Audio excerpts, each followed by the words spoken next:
Sœurs et frères dans le Christ, paix, joie, grâce, amour à chacun, à chacune de vous, au nom de notre Seigneur Jésus-Christ, de la part de Dieu notre Père.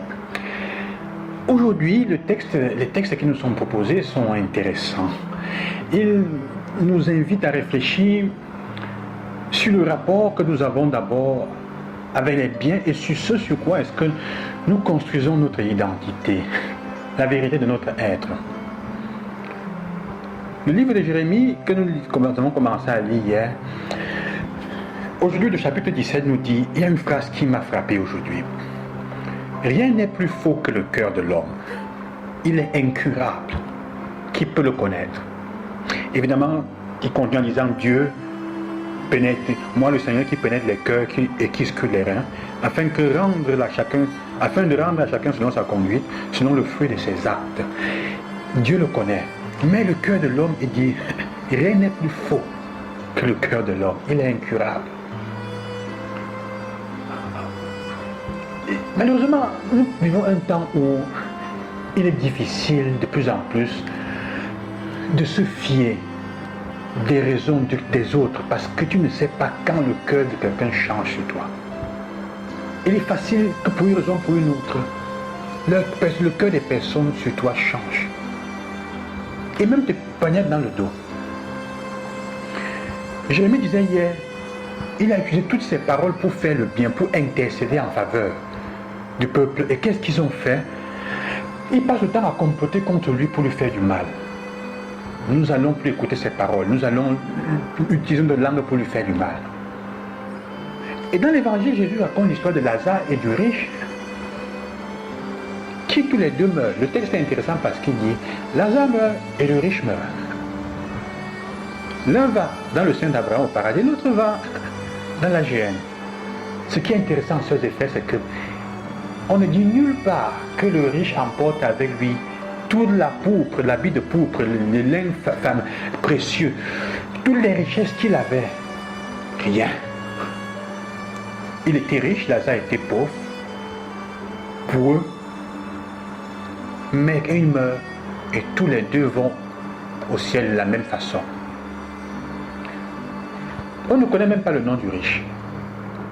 Pourquoi? Parce qu'il s'est tellement identifié avec ce qu'il a amassé, avec ses choses, avec son matériel, qu'il a même perdu sa propre identité d'être humain. Il semble quelqu'un sans sentiment, qui n'est pas capable de s'émouvoir en face de l'homme sur lequel il traverse, qui est rempli de blessures. Il semble incapable de compassion. Donc, probablement, avec sa famille, il n'aura pas ce sentiment-là. Il est tellement identifié avec le matériel qu'il a assumé même la nature froide du matériel, incapable d'avoir la compassion. Il a perdu son identité. Et quand on perd notre identité, on perd notre humanité. Et quand on a perdu son humanité, on a commencé à se frayer le chemin pour devenir malheureux et donc pour aller en enfer. Puisque l'enfer, c'est la perte de son humanité, c'est la perte de son identité, c'est l'incapacité de jouir des relations du bien et de l'amour. Alors on s'éloigne peu à peu de ce qui fait ce que nous sommes, la capacité d'être comme Dieu. Donc, malheureusement, il faut comprendre que notre bonheur futur est construit maintenant dans le présent, avec tes paroles, tes actes et tes gestes. C'est dans tes actes, tes gestes, tes paroles actuelles que tu construis ton bonheur et ton salut pour demain. Alors, qu'est-ce que tu es en train de faire maintenant? Comment est ton cœur? Il n'y a rien de plus faux que le cœur de l'homme. Qui peut le connaître? Le psaume 1 que nous lisons aujourd'hui, en effet, dit de certaine façon, dans le même sillage, heureux est l'homme qui n'entre pas au conseil des méchants, qui ne suit pas le chemin des pécheurs. En fait, il demande de ne même pas faire très confiance aux autres, parce que ce sont eux qui te frappent de leur talon. Bon, évidemment, ça ne veut pas dire qu'on ne peut pas se fier avec nos frères et sœurs, sinon on va nulle part, sœurs et frères. Sinon on va nulle part. Mais cela demande que nous prenions le temps de construire bien notre cœur sur les choses et sur les valeurs qui comptent. Qu'est-ce qui est en train de prendre l'espace dans ton cœur? Qu'est-ce qui est en train de prendre la place dans ton cœur, de gagner importance dans ton cœur en ce moment?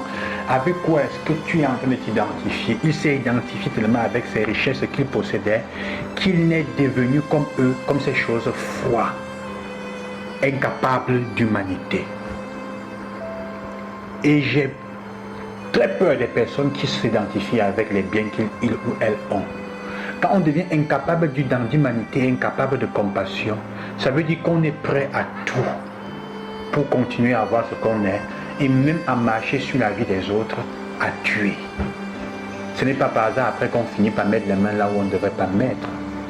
Quand on se trouve à ce niveau-là. Donc, ces effets, demandons au Seigneur cette grâce de commencer à sortir de cet enfer qui est le prolongement du manque de notre vrai être, le tourment d'avoir perdu l'unique chose qui compte vraiment, notre identité comme être humain, aimer, capable d'aimer, parce qu'on est tellement identifié, obsédé avec l'avoir qu'on ne voit même plus les personnes. Méfiez-vous de ceux qui passent la journée à ne parler que de l'argent. Méfiez-vous d'eux. Que Dieu vous bénisse et qu'il vous garde. Je vous bénis au nom du Seigneur. À demain, loué soit Jésus-Christ.